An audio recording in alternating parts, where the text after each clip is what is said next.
Hey, everybody. It's me, Aaron Tomlinson. Welcome to Sunday Morning Live. It's been an interesting morning, so things are a little bit late for me. Give me just a second to get all the settings right on this.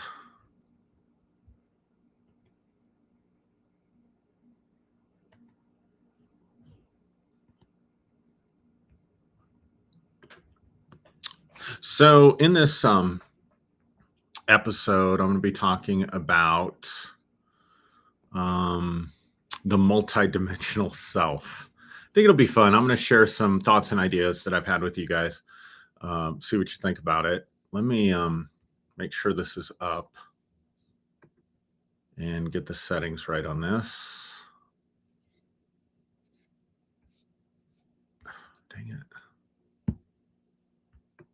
It's been one of those mornings where, especially with technology, if I can have problems with it, I'm going to have problems with it today. I need to quit saying that, huh?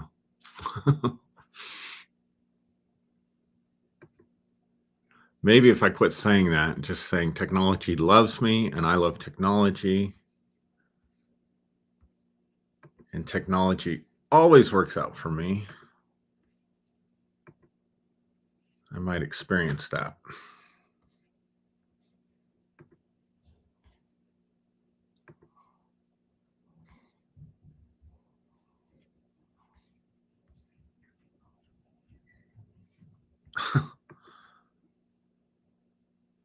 Just chuckling because I'm still having some issues. One more thing, real quick. This gives people time to jump on because it is a live that we're doing. It's all I've been doing on my YouTube channel. I haven't done any videos otherwise.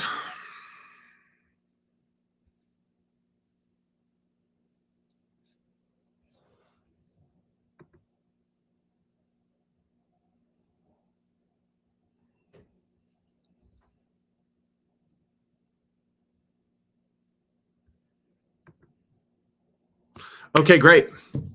I think I'm ready to go on this.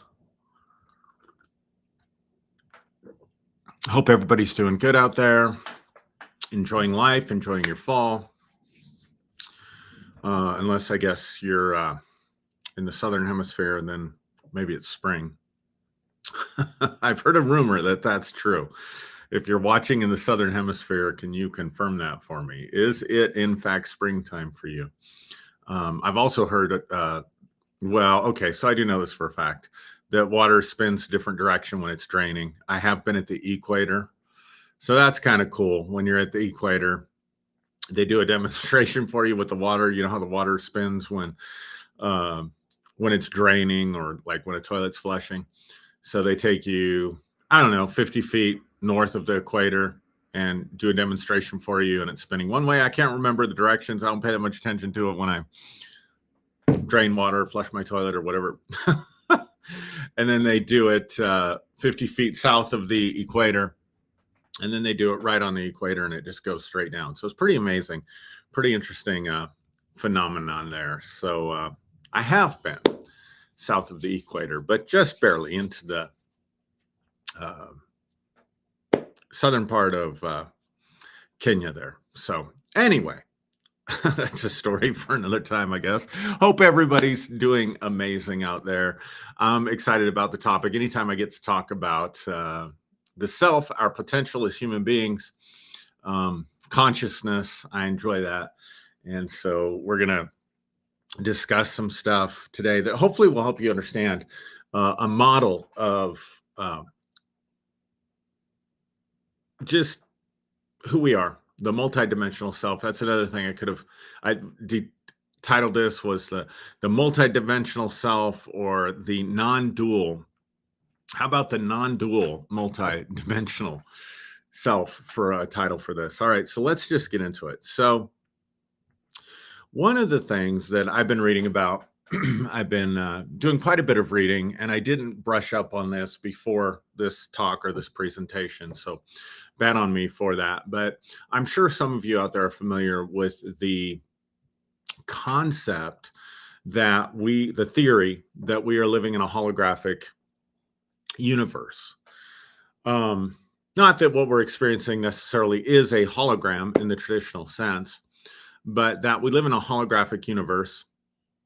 And what's interesting about a hologram is that the film that projects the hologram, it's said that if you break it into pieces, that every piece contains within it the whole picture.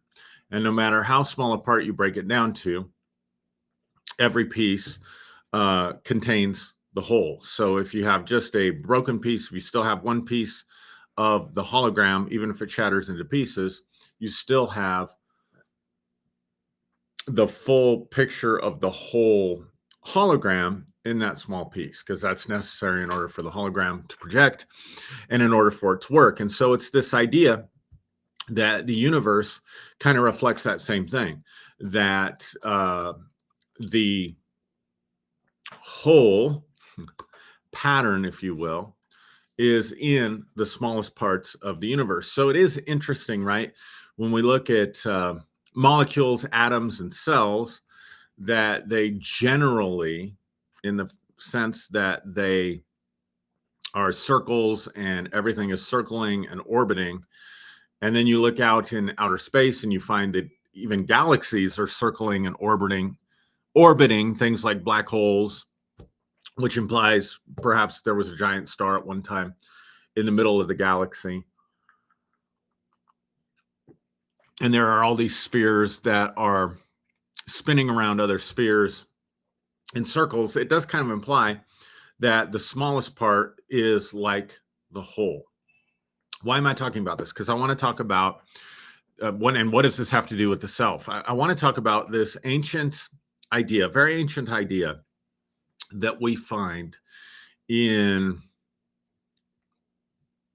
let's just say, ancient cosmologies in general, of this idea of the macrocosm, the macrocosmos, the giant cosmos, and the microcosm, the micro universe or the microcosmos, the big cosmos, the big universe, and the small cosmos or the small universe. And talk about what that means, talk about that concept. So we see this very clearly in Scripture, but this is an idea that doesn't necessarily originate with Scripture. It's an idea that probably more than likely predates Scripture.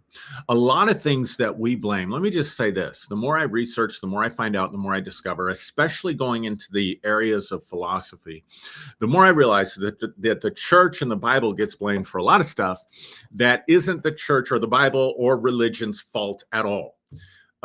Things that we get blamed for as causing, as part of a worldview, because we say the church caused this worldview or the Bible caused these problems. If you really break it down, what you discover is that the church wasn't shaping worldview at the time.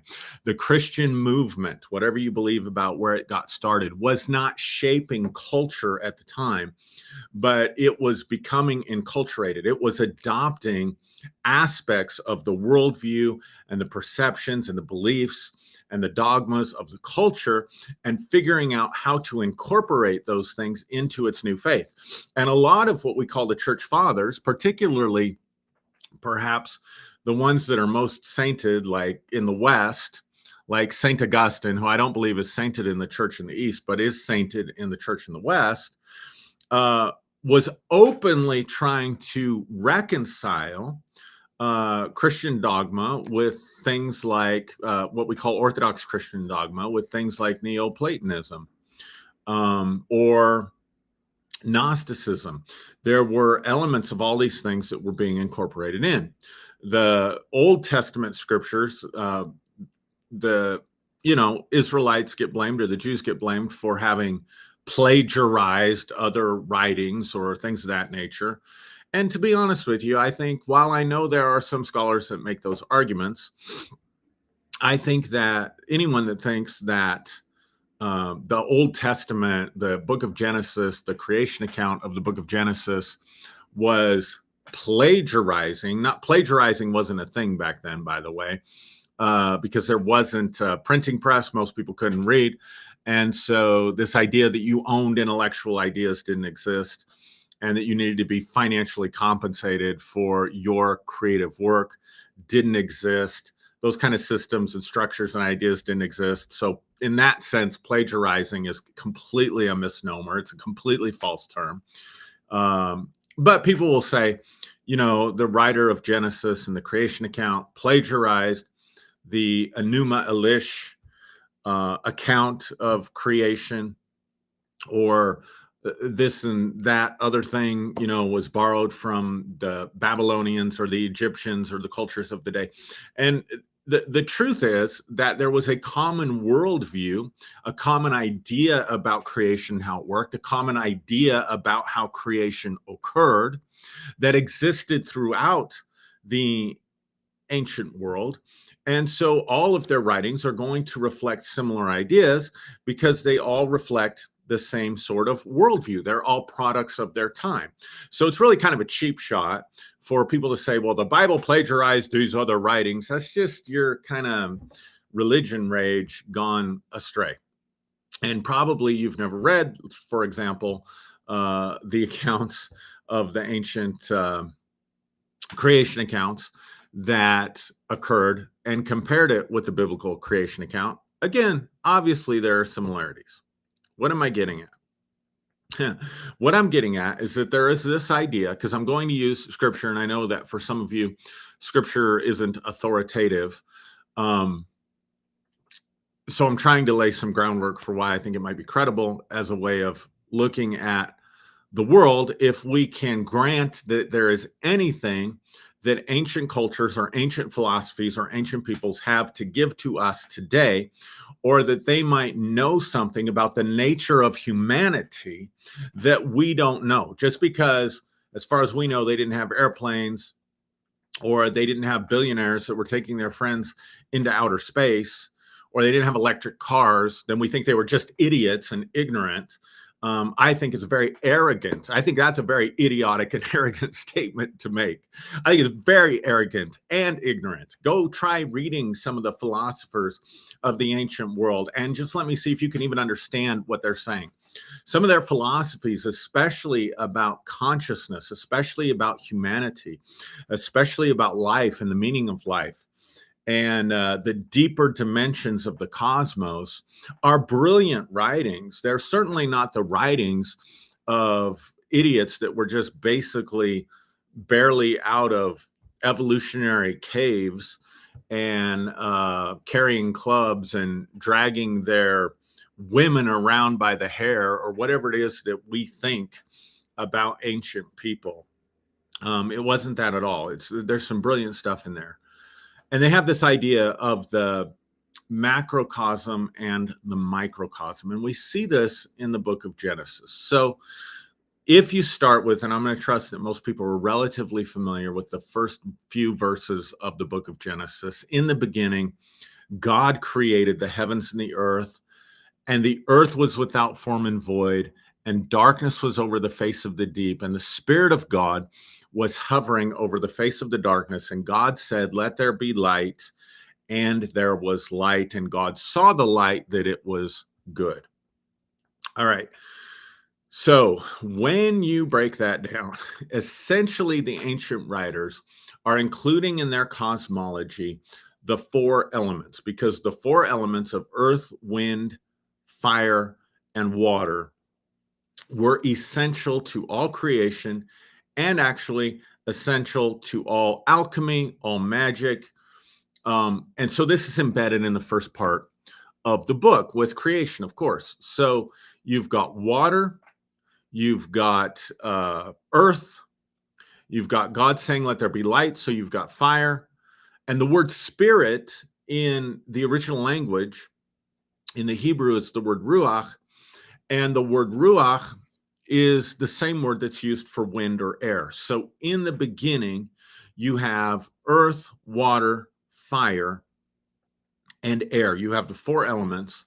And then you have what was considered necessary for creation, what's called the quintessence or the fifth element, the quintessence. This was the thing with the alchemists that would turn water into wine or turn lead into gold, or was essential to the transformation of the soul, the baser nature of humanity being transformed into this sort of golden virtue. So that would be the voice of God or God speaking, or that vibration or that sound. So you have that happening. But a few words that I think are important. First off, the word God there is the word Elohim. Elohim, anything pretty much that you read from a Hebrew text, that when the English transliteration is there, transliteration is different than a translation, because the Hebrew letters and writing is completely different than English letters and writing. So, for example, they have a completely different alphabet. The shapes look completely different, but also they write from right to left rather than from left to right. I always thought I was at a disadvantage being left-handed, writing from left to right, because you're covering what you're writing, unless you write like this. But I was not taught to write like this, so I'm covering what I'm writing. And always when I was writing in pen, I'd have smudges on my hand when I was in school. So anyway, so I should have been born a Hebrew, right? I should have been born or gone to a Jewish school where I could write from right to left. Okay, I'm just joking about that. But I want you to see the difference in the languages. So a translation would be God, in the beginning, God. A transliteration would be the word Elohim, written in our language, Elohim. So it's not the translation from Hebrew to English, Elohim to God. It is a transliteration, which means it leaves it in its Hebrew form, or how it sounds in its Hebrew form, but written in the English language. So that's the difference between transliteration. Think about literary, transliteration, and translation, just in case anybody cares about that.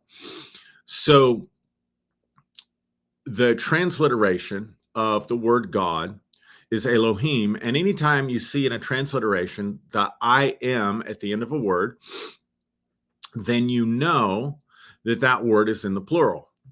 So, for example, another transliteration that people might be familiar with is the Bible speaks in Isaiah 6 about a group of angels called the seraphim. The seraphim. So singular of that is seraph. If you have one angel that belongs to the group of the seraphim, it is a seraph. When they're talking about a company of them, when they're talking about a plurality of them, it's seraphim. Same thing with the cherubim or cherubim. So you find this in Ezekiel chapter 1, where Ezekiel has a vision and he sees a group of created non-physical beings called the cherubim. And the singular of that would be cherub or cherub, however you choose to say it. So you have seraphim being plural of seraph, cherubim being plural of cherub. And here you have the word Elohim. So El being one of the ancient gods, and then Eloah, and then Him. The key part of that word there, other than it's talking about gods, is that it's in the plural. So if it was ever translated correctly, and I know there are a few translations, but they're not mainstream or popular, that do translate it correctly. If there is a mainstream translation, and by mainstream, I mean one you could go to Barnes & Noble and buy, out there that translates this correctly, put it in the comments, because I'd like to know about it. Because it's literally the gods. In the beginning, the gods created the heavens and the earth. So plural, this is important. I'll come to this later. And the earth itself was without form. That's really key. And it was void, or it was empty. Darkness was over the face of the deep, the Spirit of God, etc. Now, we get to Genesis a little bit further down in the passage. That's the macrocosm creation. Then we get a little bit further down in the passage, and God, or the gods, because again, it's the word Elohim. Elohim says in Genesis chapter 1, 27 and 28, let us make man in our, so you have the plural reflected there. Genesis 1:27 and Genesis 1:28. And the gods said, let us make man in our image, after our likeness. I want that part. It's really important. Let us make man in our image, after our likeness. And so it says the gods created humanity in their image and after their likeness.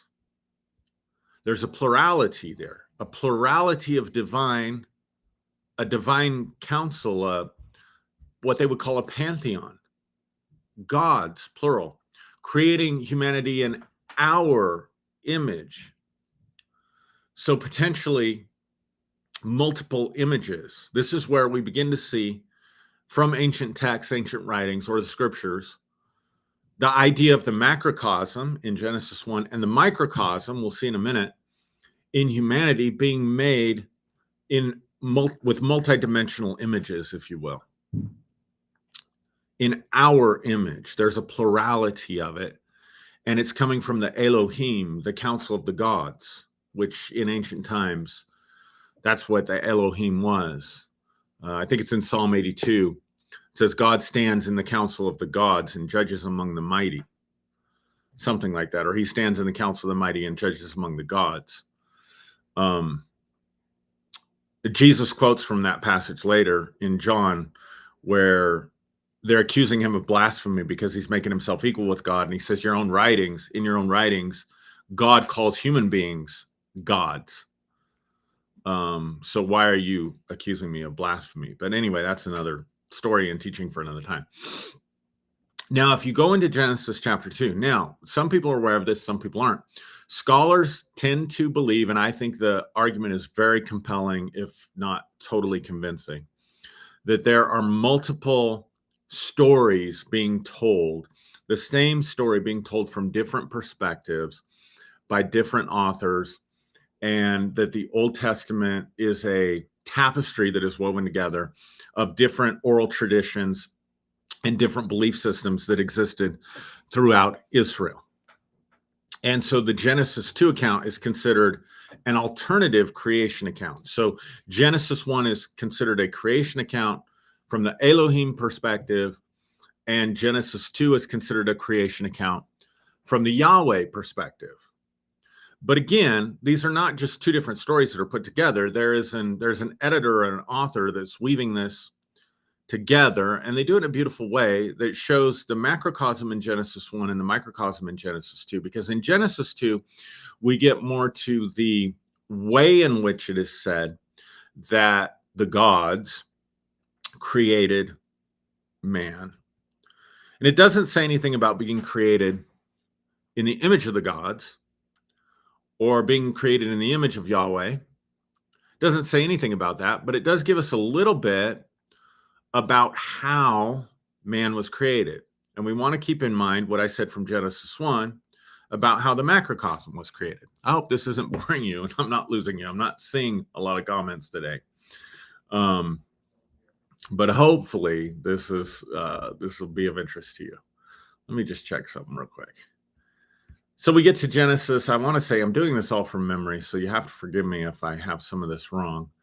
But let's just say Genesis chapter 2 around verse 7, I believe. I just want to check something real quick. Yeah, I'm not getting any comments. So if you're out there and you're enjoying this or liking this, let me know. If you're hating it, also let me know, because I am doing this for you guys. So the feedback is really helpful. So Genesis chapter 2, we get to the story of how God creates Adam and Eve. And it starts out by saying that no rain had come to the earth yet, but that a mist comes up from the ground and waters the earth. So It's important to understand that in the context of this, you have water being spoken of as coming up. It says that no rain had come on the earth because there was no man to till the ground. There was no one to work the ground. So there was no reason or purpose for rain.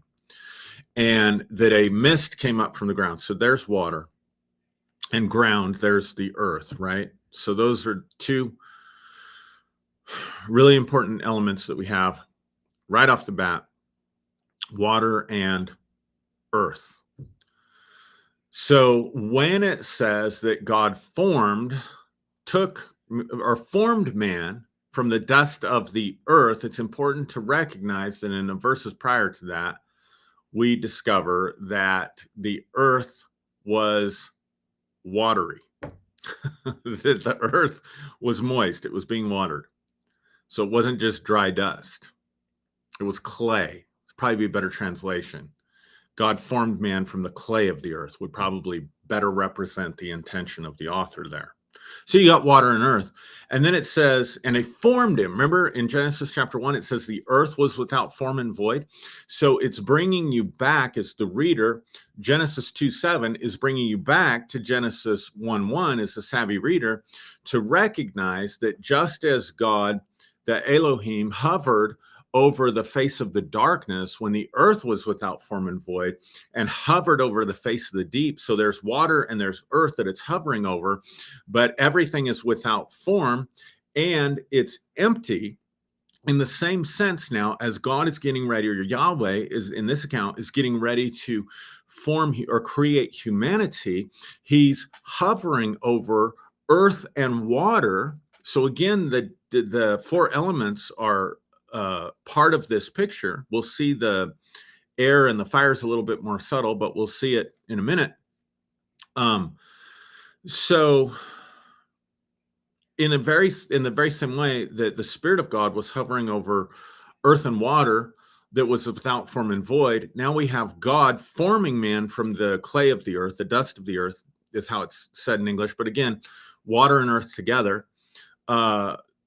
So he's hovering over earth that's without form and void, and he's taking it and forming it, right, in the shape of a body.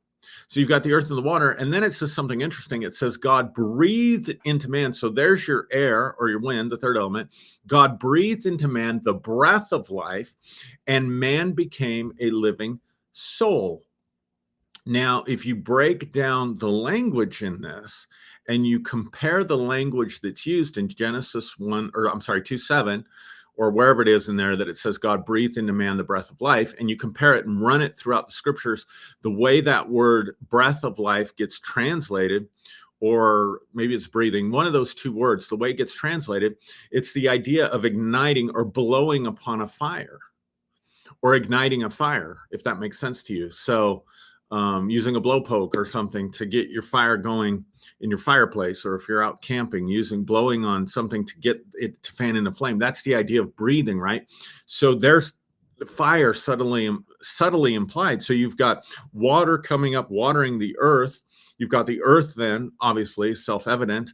Then you have God forming from the clay or the water in the earth, and then breathing, there's the wind, and then igniting in humanity a fire. And we know that our bodies are composed of these four elements of that we definitely have earth in us, right? Well, that's why we have to take vitamins and minerals and electrolytes and things like this. These are all parts of the earth. We know that a lot of our body, I don't remember what percentage, but I want to say more than 50% of our body is made up of water and fluid. So clearly we have water and fluid in the blood stream. We have water that comes out of us when we eliminate and go to the bathroom, right? So the water element is there. We have to breathe in order to live. It's very important that we breathe. I think the quickest way to die is not to bleed out, but to have your oxygen cut off from you. So breath is very important, and there's the air. And then, of course, we know that we're electrical beings or electromagnetic beings, right? So we know that we're energetic beings. And so there is the fire, plus we get temperatures. When we get fevers, we have to stay, we're automatically generating heat. So we have metabolism. So we have earth, wind, fire and water as the basic components of who we are, right? And then we're created in man's image. And so the idea that's being conveyed to the savvy reader here from the ancient writer is that there is a macrocosm, there is a mass universe out there, a macrocosm that consists of the heavens and the earth. And in the same way, humanity is a microcosm who's made in the image of God. It's very common in ancient cultures, in palaces and in temples, for the statues of the gods or the gods that are worshipped in those areas and in those regions to be represented by statues made in the image of those gods. And they would often be in the gardens, in the garden part of the temple or in the garden part of the palace, because wherever the ruler was considered an embodiment of the gods.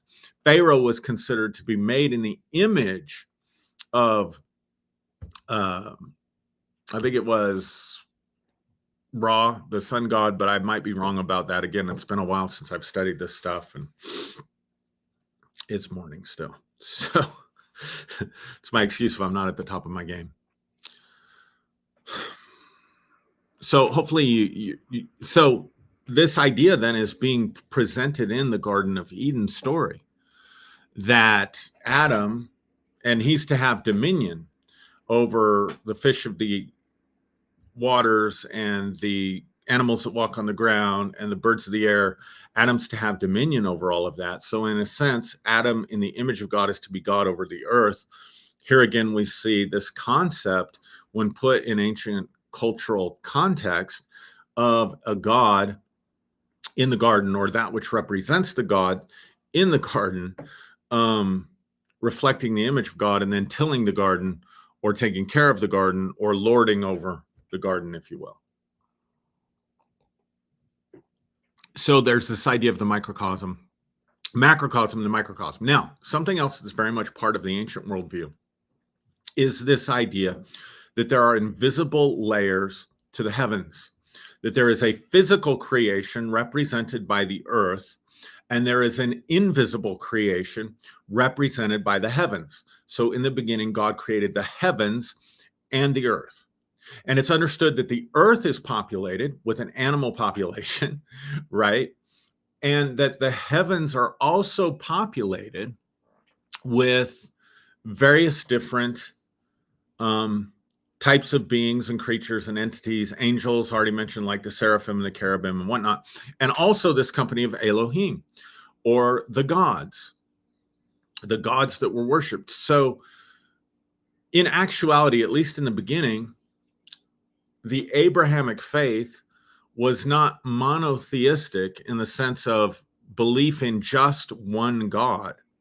It was monotheistic in the sense, and I forget the term for it. There's a term for it in theology, but I forget the exact term for it, where you choose one God to worship. So that's the issue throughout the Torah, is that you shall have no other gods before me. You shall make no other images of any other gods. In the 10 Commandments, in the beginning, the gods created the heavens and the earth. God stands in the congregation of the gods.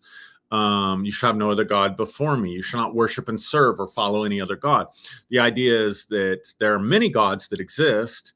So that belief is built in to the scriptures, not this idea that there's just one God, but that you pick Yahweh as the one God to worship, that you take Yahweh as your God among the Elohim, as the Most High God, as the dominant God, the God of gods, the Most High God. All of those things depend upon the idea of the existence of multiple gods to begin with. So in its essence, in the essence of the worldview, or in its presuppositions, like all or most ancient people, the Bible begins with the presupposition in the cosmology that there are many gods. It's polytheistic in its nature, in its worldview. I'm sorry, it's polytheistic in its worldview.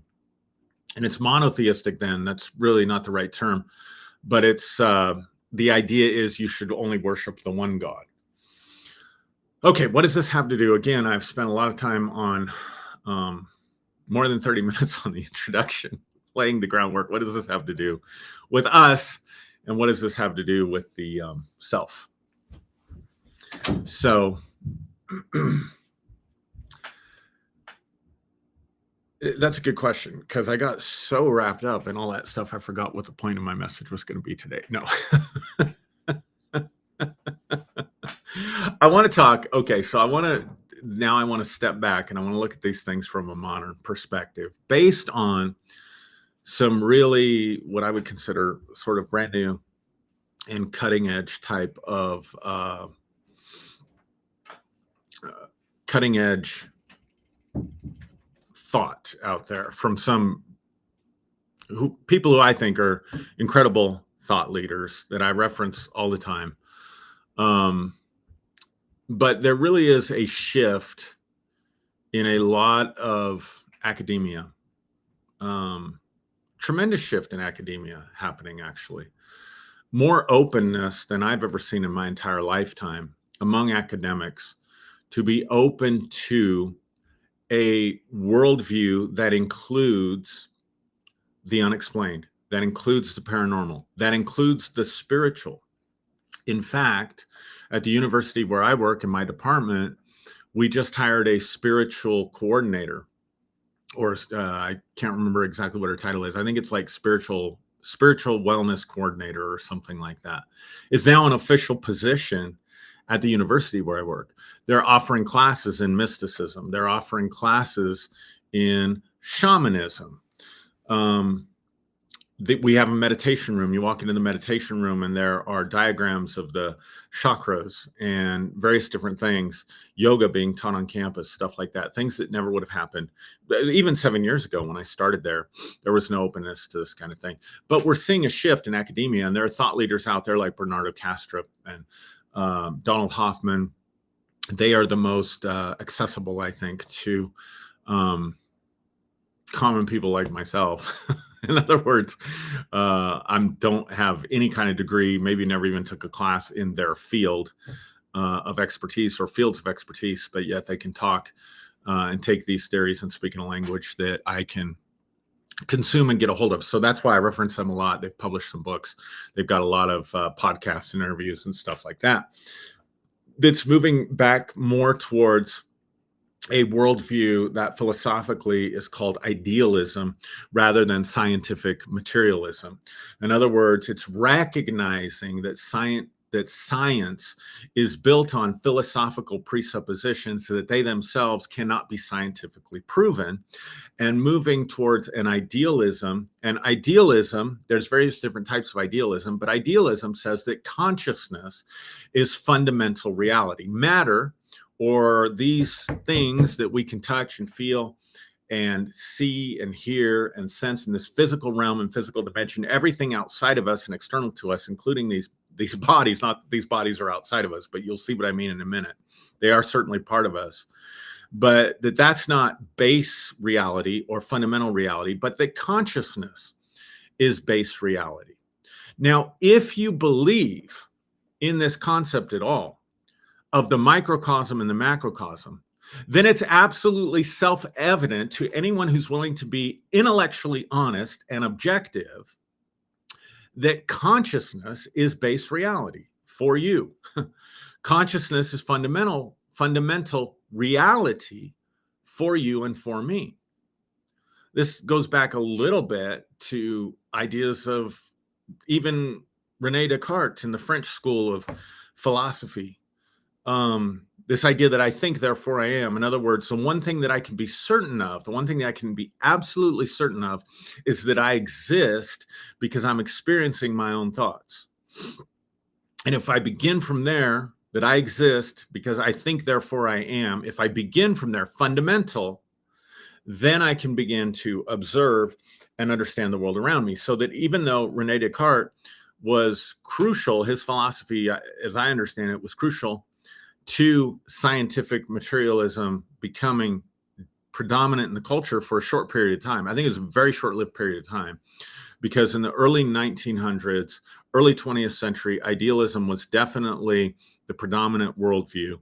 Then somewhere in there, probably due to the wars, the world wars, and the creation of the nuclear bomb, and then in America, at least, the Scopes trials, where fundamentalists brought the Bible and the literal interpretation of the Bible tried to make an intellectual argument for it against science. Somewhere in that time period between World War I and Scopes trials and all that stuff, when all that's going down, scientific materialism became predominant for a moment. But I think all evidence is pointing to the fact that in the next 50 years, maybe even sooner than that, because of the information age and the internet and the way things travel and how fast thinking shifts, and because I just don't think scientific materialism accurately represents the nature of reality. I think that we will see a shift away, and I think we're already seeing a shift away from scientific materialism back to idealism. It says consciousness is fundamental to reality. So everything that you think, even your thoughts about scientific materialism, you cannot have those if consciousness was not present first. I mean, it's self-evident. I can't think, oh, this material world must be all there is, if I don't have the ability to think this material world must be all there is. And the fact that that thought or the experience of that thought is completely immaterial never even occurs to me. The experience of the taste of coffee is completely immaterial. The dream that I had last night, the 2 or 3 dreams that I had that I'm still thinking about this morning, did not exist in time and space. They are not observable. They are not measurable in any way, shape, or form. Sure, people can see the effect of it. They can see my eyes in rapid eye movement if they're observing me while I'm dreaming. There may be a certain electrical pattern or brainwave pattern of theta that's going on in my brain, but theta brainwave patterns will happen not just when I'm dreaming and not just when I'm asleep. So you can see some of the effects that are going on in the brain. You can see the rapid eye movements, but you can't see the trees. You can't see the people. You can't hear the sounds. So those aspects of my reality and my experience, and keep in mind that we spend 1/3 of our life asleep.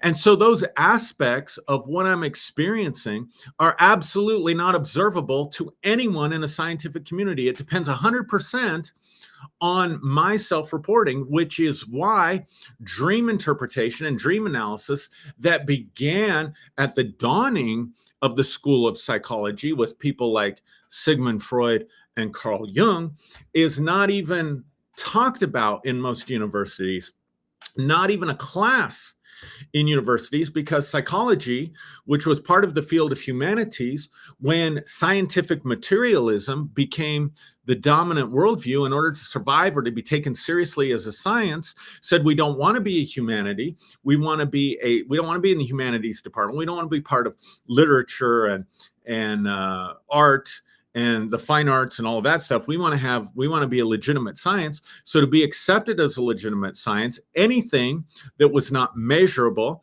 anything that was not repeatable, and anything that was not observable to the science and that could be logically figured out, any elements of that had to be dropped from psychology. So all of the psychoanalytic and psychodynamic approaches and theories to psychology were completely dropped in favor of flat out behaviorism, because behavior can be measured, behavior can be observed, behavior can be repeated.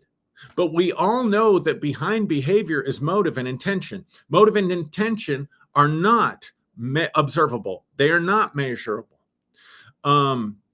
They can be self-reported, but the experience itself is in no way can it be subject to scientific investigation. I'm going to say that again because people don't miss this part. I can self-report, but I could be lying. That's not considered reliable because I'm telling you what I observed. In order for it to actually be purely scientific, someone else has to observe it. So we spend 1/3 of our life asleep, and we're dreaming, and yet no one else can observe that. No one can measure it. And unless it's a recurring dream, or I'm really good at controlling my dreams, it can never be repeated. But yet it's very real in the sense that it's a very real experience. So consciousness is fundamental. I cannot arrive at any theory, any belief, not theism, not Christianity, not Islam, not atheism, without consciousness. And consciousness cannot, I'm going to stress it again, cannot be observed, cannot be measured, and cannot be repeated. Why? Why is this important? Because if consciousness is fundamental, if the landscape of reality is consciousness, and everything else is somehow interrelated or intertwined or a byproduct of consciousness, then we have to deal. It's not that we have with non-physical reality. So here's what I'm postulating. I'm postulating that in the beginning, and when I'm talking about in the beginning, I'm not talking about way back when, before the Big Bang. And in John's gospel, I'm using it in the same way probably that John was using it. In John's gospel, chapter 1, in the beginning was the word. The word for beginning there is arche. In the arche, in the ruler, in other words, in the fundamental arena of creation is logos, is mind, is consciousness. I like consciousness better because when we think about mind, we tend to only think about the left side dominant part of the mind. We tend to think of logic and thought and cognition and the way we think in words, but consciousness encompasses all awareness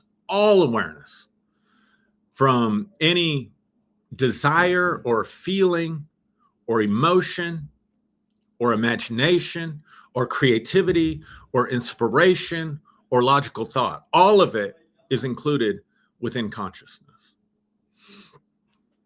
So in the beginning was consciousness. In the beginning was awareness.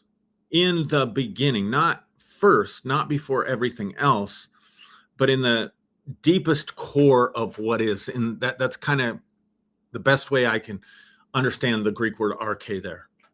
Now, why was I stressing over and over again that my consciousness is not observable, it is not measurable, it is not repeatable, except to the observer that is within me, except to the experiencer that is within me? Why am I stressing that?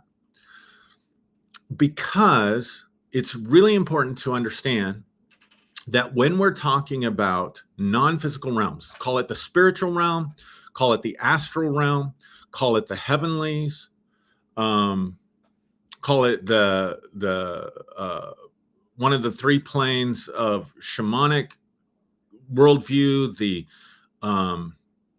middle earth, upper world, lower world, middle world, forget the exact terminology for it. Let's just say, for most of us, spirit realm. If the spirit realm is, in fact, at the very least, if not consciousness itself, a product of consciousness,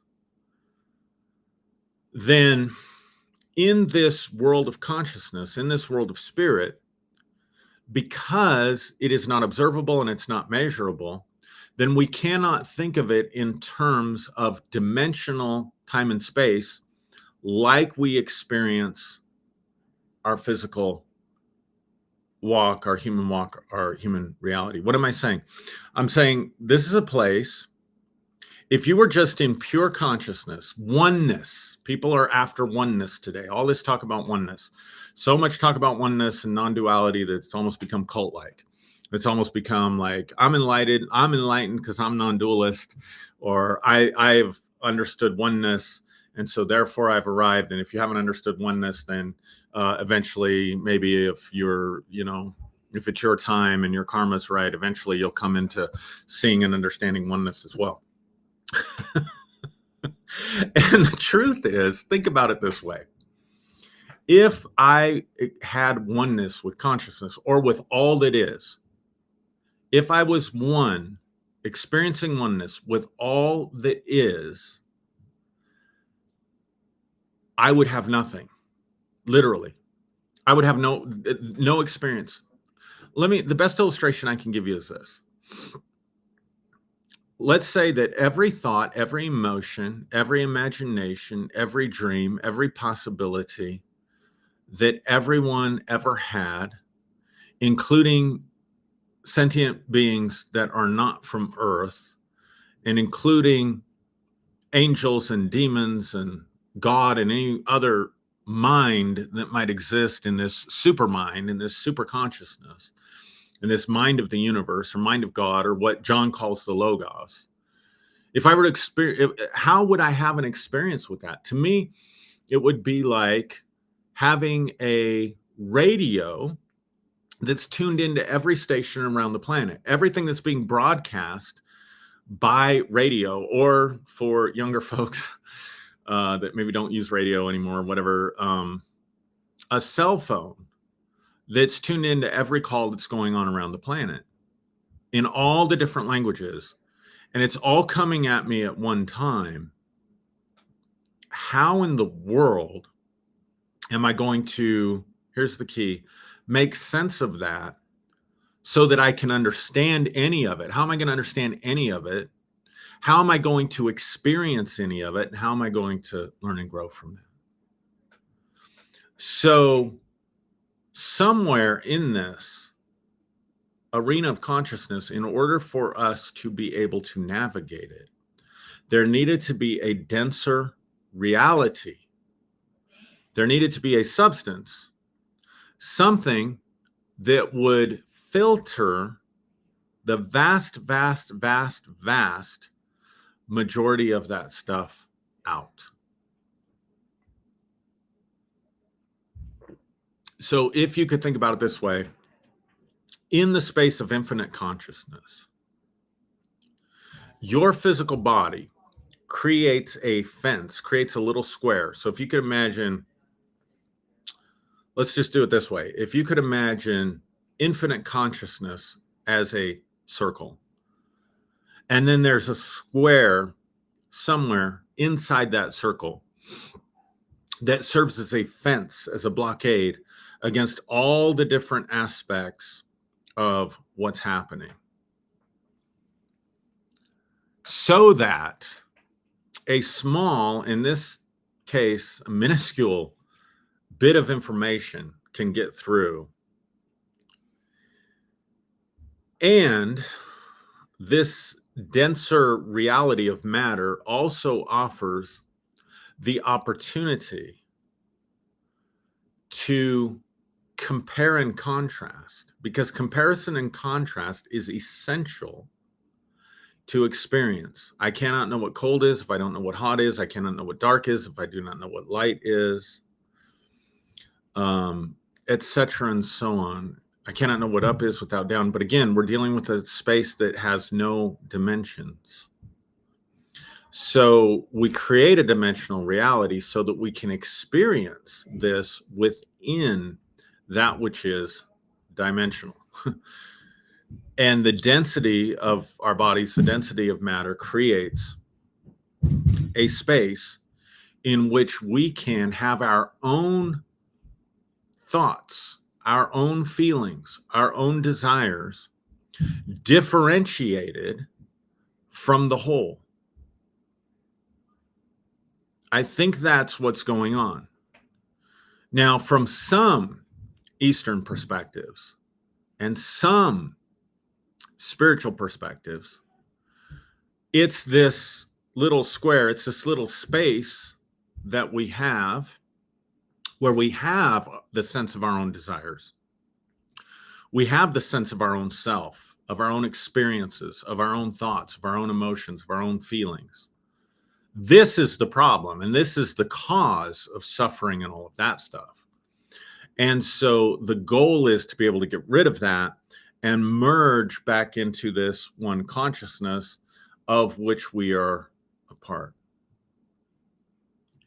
But then that begs the question, if at some point we were all part of this one mass universal mind, why then did creation even happen? Why then does the human experience even happen?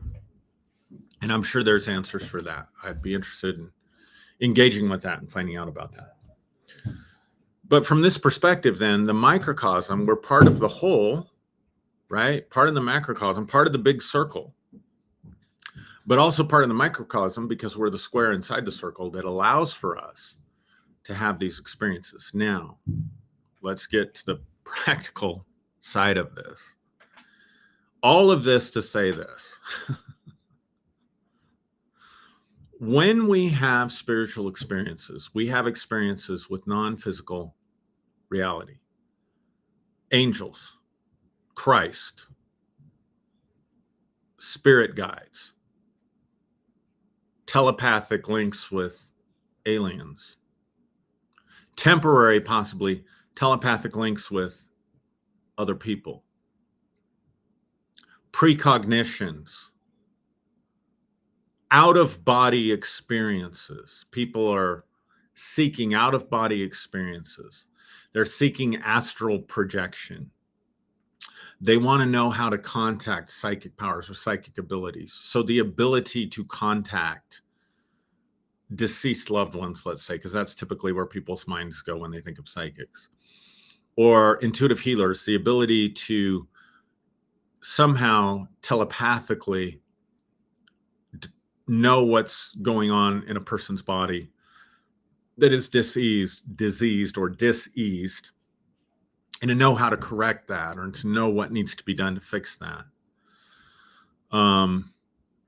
Precognition, or being able to see a future before it happens, being warned, whether it's in a dream or an impression or premonition of a bad event before it happens, so that you can miss that event if you listen to that intuition or you listen to that guidance. All of this stuff, we call it supernatural because it denies or defies, either word I think is appropriate, the laws of time and space, the time-space laws, the rules of time and space. If I can see a future event before it happens and it's accurate, I've denied the laws of time and space.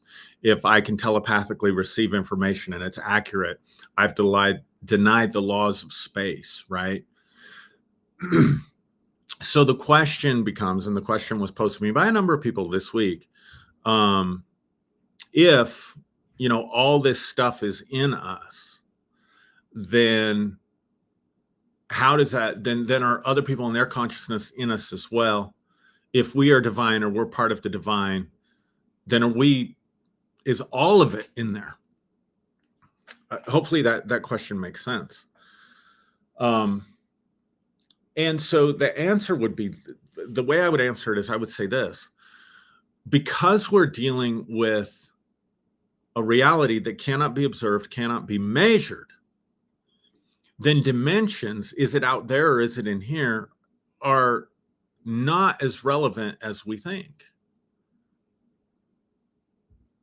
So it's holographic in the sense, this is why I started out with God creating man or the Elohim creating man in their image. So in other words, the blueprint of all of it is inside of us, in the sense that when we think about going within or shutting down the filter of the human body. So most people who talk about psychic abilities, out-of-body experiences, things of this nature, very, very few have just a spontaneous eruption of that or awakening of that. They might have had some inkling of it in childhood. I know I certainly did. Or I can point to a few experiences of paranormal experiences or psychic abilities. But those things weren't recognized because the culture I was raised in, they definitely weren't nurtured or encouraged, and definitely weren't developed in childhood. Even people who have spontaneous, like, psychic awakenings, or what they might call spontaneous Kundalini awakenings, as a general rule, there's a development, let's say, of psychic powers and psychic abilities or paranormal powers and abilities. And in most traditions from the East, those things are really downplayed and looked at almost as stumbling blocks rather than enhancements to whatever our purpose in this life is. But the point is it within me? Is it all part of me? Is it all me? Or is it something outside of me? And my whole point in this teaching is that if we're going to make the shift in consciousness that I think we're making, if we're going to make the jump, if we're going to make the leap in consciousness that we're being invited into, that we're evolving into, we have to stop thinking in those kind of dimensional, spatial terms. Whether you have an out-of-body experience like astral projection that's out of body, which I've experienced, it's still happening in mind. It's still happening in consciousness. In other words, if I have the experience of totally leaving my body and being somewhere else away from my body in the astral plane, just like if my body had gotten up and moved. I mean, there have been a few times when I've fallen asleep and thought I got up to, let's say, go to the restroom and walked into an astral space and realized that my body didn't get up when I got up. Now, here's my point. Even though the experience of the experience is as though I completely left the time and space where my body was, it's very clear to anyone observing that my body did not leave that time and space. It's happening in consciousness. I'm just having the experience as though it's out of my body. I've also had experiences like, say, in shamanic journeying and things of this nature, where you go into an altered state of consciousness and journey or experience a vivid and powerful, let's say, daydream type of experience. But you're also aware of your time and space reality. You're aware of, let's say in this case, oftentimes in shamanic journeying, they'll use drums or rattles, a consistent beat in order to entrance the brain into a theta state, into a dreamlike state. But you're still conscious of the drum. You're still conscious of the rattle. You're still conscious of the physical dimension around you. And yet you're having this experience. So it feels like it's going within. So it feels like I'm tuning out the outer world and I'm going within myself. And then within myself, I'm meeting my spirit power animal, or I'm meeting my guardian angel, or I'm meeting a member of my alien race, or whatever it is. I'm meeting the Christ, or I'm meeting Mary, or I'm meeting whoever, the devil. But it feels like, because I'm tuning out the body, getting quiet, I'm closing my eyes, I'm going within, and yet I'm aware of the body. So I know that I'm sitting there in meditation or prayer or whatever posture I'm taking, and I'm having these experiences with maybe even physical sensations. Maybe I'm feeling currents of energy going through my body. Maybe I'm seeing and perceiving other realms. Maybe I'm seeing and perceiving geometrical patterns. Maybe I'm getting instant downloads, thought packets of information, and I have to sit down and write it out because it's coming to me so fast, and I just have to get it out. And if I don't write it out, and so that's coming from within me. We can't think in these dimensional ideas, or they can be a little problematic for us. If we think about it, it's all consciousness, and all consciousness is one. For the purpose of me being able to have an experience, I have this little carved out space in consciousness where I have an experiencer, I have a center point that continues to retrieve, let's say, data from all the experiences that I'm having. Most of them are mundane. Most of them are ordinary. Most of them are boring, if you think about it. The vast majority of our life, 80% of it, is boring and mundane. 20% is exciting and terrifying. That's kind of how it goes. And maybe from that 20%, I'm gleaning some things and I'm taking it in and I'm recording it. And that's being stored in the experiencer, in that center point, without which no learning, no growth, no experience, no comparison, no contrast, no distinction would be possible. Because it would be, again, like your radio tuned in to all these frequencies coming in at once. So is it all within me? Yes and no. So if you want to go back to our illustration, you've got global universal consciousness is the big circle. Then you've got this little square inside of it that's your little center point of the world, or my little center point of the world, which is partly due to the physical body that I have, the density of it, the density of matter, the density of the material world. And I'm collecting data and whatever from that. But then I'm contacting the spirit of my dead aunt, or telepathic information about a close friend, or a client that I'm doing an intuitive reading on. What's happening? That person, in essence, what's happening is that boundary that exists there is being erased just a little bit for a period of time and then being redrawn. So if I'm doing an intuitive reading, I'm erasing a little bit and I'm going into that person's experience. I'm going into that, I'm picking up on at least that person's experience, that person's frequency, what that person is broadcasting, the information that's coded inside of that person. Because we are all participating in this mass consciousness. We all are it, differentiated with these little squares, if you will, interacting with one another for the purpose of discovery, growth, and development. So if I interact with angels, those angels are in me. In the same way, the gods said, let us make man in our image. So you could think about it this way: the image, an aspect, a seed, a portion of all the gods is inside who you are and becomes awakened. If you believe, I mentioned alien, galactic, various different galactic races. This is really popular in the New Age movement. This idea of star seeds and stuff like that. It's very possible that you have the seed of every race throughout existence. Some, because it's holographic, a portion of all of that is inside of you.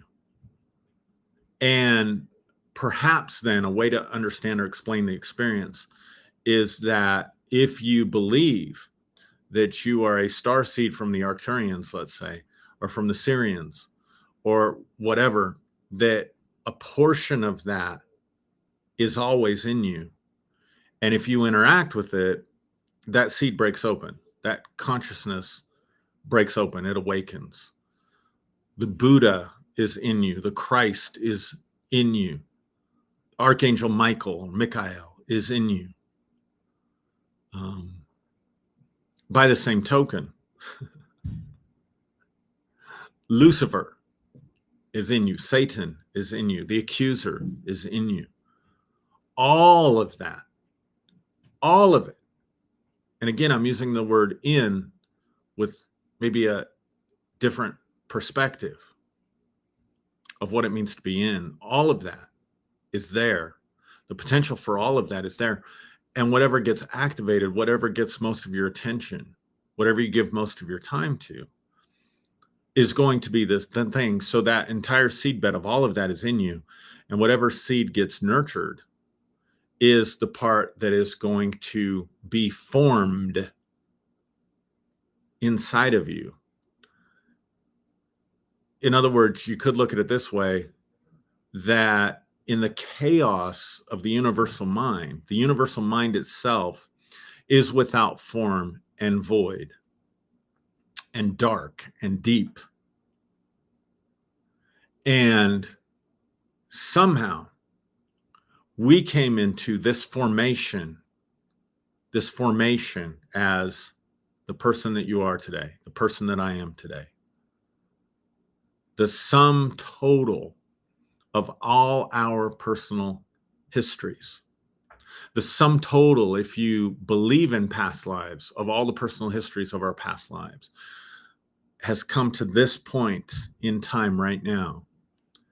And within us is the seedbed of all the deities, all the angels, all the demons, all the light, all the darkness, all the creativity, all the destruction, all the constriction. And whatever we give our attention to, whatever we give our energy to, whatever we give our passion to, whatever we give our time to, becomes the thing that becomes formed and filled within us. So, in a very real sense, what the alchemists and the magicians and the ancients called the great work was to work on the self and to realize that the first place I get to play God is with the self. That's the idea of the magician card in the tarot. The Fool is the first card in the tarot deck. And it's a guy going off on a journey. The traditional picture rendering is a man on a journey with a stick and a bag with his belongings over the shoulder, getting ready to jump off a cliff. That is your center point. That is your experiencer. He's a fool because he's going to experience whatever he's going to experience. He's going to collect in his bag. His bag represents the collections of experiences that whatever have brought him to this point. But as he goes forth collecting data and growing and evolving, he's going to have more that goes in that bag. But he's going to experience whatever he's going to experience. The second card in the tarot deck is the magician.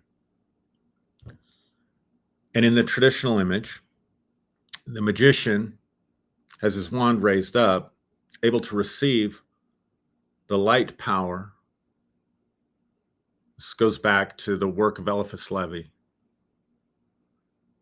the astral light being the source of all creation and all magic, and the source of the magician's power. But on his table, his workbench, if you will, are the four suits, the other four suits of the tarot. The pentacles, which represent earth, the cups, which represent water, the swords, which represent the air, and the rods, which represent fire. But all of these are aspects of the human nature and the human character. And so the idea is that the fool goes out to become the magician, to work with the four elements of his own being and the other suits of the tarot, because the tarot represents all of life and all of life's experiences, to fashion and form a self. So if I give my attention and my time to the seeds of criticism, self-criticism, self-condemnation, self-rejection, self-hatred, negativity, worry, worst-case scenarios, all that stuff, then I'm going to grow a tree, if you will. If I tend it long enough, I'm going to grow crops inside of me that are going to harvest. And if I tend it long enough, I'm going to have trees in me that will just continually bear fruit. Or I can focus on love and compassion and joy, health and well-being, and taking care of myself and being responsible, focusing on possibilities and opportunities and dreams and desires. And I can start cultivating that. and I can cultivate crops that will bear fruit with, will give me a harvest on that. Or I can, if I spend enough time with the years, I can cultivate a tree that will be bearing the fruit of that.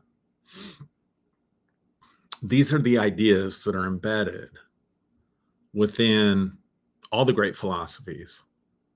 These are ideas that are embedded in all the great religions and ideologies and are consistent themes throughout. If we're familiar with the scriptures, we see this over and over again. Psalm 1, this idea. If you meditate upon the Torah, the teaching, the English translation there is law, but it's the teaching. If I meditate upon that, if I give myself to that, if I chew on it over and over again, if I think about it often enough, I'll become like a tree planted by rivers of living water, whose leaves do not wither. In other words, when adversity comes, it doesn't make me give up and say, oh, well, screw that positive thinking stuff. It's all just garbage anyway, and I need to move on to the next thing. But I bear fruit of that. It's all the kind of person that I become. So the choice is kind of simple, right? Like, I'm going to face adversity. Do I want to be someone who faces adversity and folds and then just spends time with fellows bitching and complaining and whining and moaning? Not that there's anything wrong with bitching and complaining and whining and moaning. Don't get me wrong. I believe we need to embrace every experience. I really do. I don't believe there's a good or a bad in any of this. Don't get me wrong. Don't put a moral imperative where I'm not placing one. I'm saying we get to choose what kind of person we want to be. I am going to need to, as a human being, have places and people that I can go to where I can complain and I can vent the anguish and the bitterness of my spirit. But do I want to be that person to everyone? Do I want everyone to be that person in my life that I trauma dump on and vent to and complain to? Do I want to become the kind of person that's always complaining about what's going on in the world? Do I want to be the kind of person who's always posting negative, energetically negative stuff because I'm getting caught up in the tidal wave of the political weather, the political atmosphere? People that never post much on their pages, and as soon as the political season hits, they're so passionate for their way of thinking and their point of view that every post becomes not necessarily something good about their side or what they're promoting and what they're for. That can come from a very positive energy, but too often it's a negative energy that's coming from the place of we hate the other side and the other side is terrible and we need to warn you and let you know about the other side. And so it just has this really energetic signature of negativity with it. And I'm posting in a manic phase 10 or 12 times. I mean, I used to do that when it came to religious stuff. I really did. I used to, but I did it with intention. I want, something, if you go back 2 or 3 years at least, definitely if you go back 4 years, 5 years on my timeline, you're going to see where I would be up sometimes at night and I do 8 posts all at once. And it would be this kind of manic negative posting. And for me, at least, and I'm not saying it was right, I'm not saying it was good, I'm not saying I would do it the same way again, but it was at least done with consciousness and awareness. I was walking the dog, not being walked by the dog, because I was using Facebook back at that time therapeutically for myself. I was using it to vent. I was using it as a space to get my irritation and aggravation out. And I wanted people to argue with me. I wanted people to come back at me so that I could go back at them, so that I could get rid of the angst and really process and deal with a lot of the trauma that I had experienced. I was doing that with intention and awareness. Again, I'm not saying that was the best way to do it, but I was walking the dog, not being walked by the dog. And I knew what I was using it for. I never dreamed that I'd be using Facebook to connect with other people around the world, around the country, that had similar experiences and similar thoughts, who would appreciate what I have to say, like what I have with this community right now. I never dreamt that that was even a possibility. So for me, social media was just a place to go, frankly, if I'm honest, be an asshole, so I could vent it and get it out of me because, and this is the key, because I didn't want to carry that spirit and that energy with me into the people, into my daily encounters, into my family relationships, into the friendships, in real life friendships. I didn't even know social media friendships were a thing. So yeah, so we get to choose. All of that to say, sorry, I got off on that, but all of that to say, we get to choose who we become. We get to use, that's the essence of true magic, at least according to the tarot. The essence of true magic is to forge out and make something of ourselves. And so what kind of vibration do we want to add? What kind of vibration do we want to contribute? So anyway, I hope this was helpful. I went longer today than usual. I started later than usual. But let me know in your comments. Let me see if I can find any of them. A couple people said, interesting, enjoying what I'm teaching. Thank you. Thank you for that feedback. That's really important to me.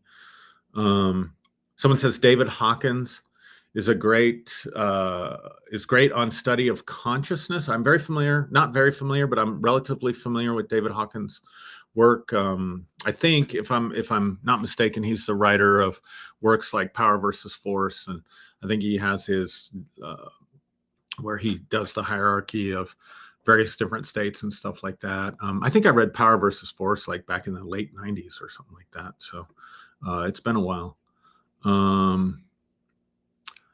Let's see.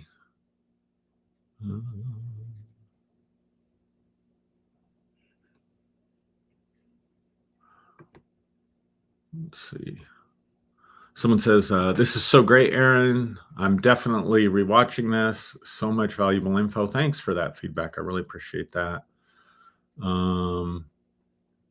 Marietta Hughes says, go Bills. So that's cool. Let's see here.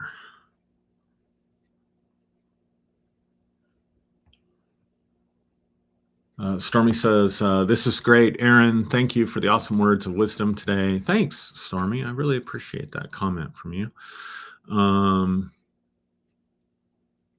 Yeah, so I can't see all the comments and stuff. I'll go back and look at them though. Thank you for commenting. Hope this was helpful for you. And I will see you next week. If not, I'm going to try and jump on in the group, the private group. So if you haven't joined the New Day Global Facebook group, I'd encourage you to jump on there and join that. I know some people have, issues with being on Facebook or whatever, but that's the platform that I use primarily. Again, if you appreciate what we're doing and you want to make a donation, I've got a link to our PayPal account. I need to get a Cash App and Venmo account, I guess, as well for that. But otherwise, thanks for watching this, and I will be with you for sure next Sunday, hopefully at noon Eastern time, 10 a.m. my time, Mountain time. And yeah, if you have a favorite football team or something that you root for, obviously I'm from Colorado, born and raised. Sunsets are here and sunrises are orange, beautiful sunsets. You can see why they kept going west when they were pioneering this area. We used to say that they kept going west because the sunsets were so beautiful. But that lets us know that, God favors the Broncos, which clearly he does not. Anybody that's been a Bronco fan for the last 7 years knows clearly he does not favor the Broncos. No matter how bad you Dallas Cowboy fans have it, we've had it worse. So anyway, see you guys.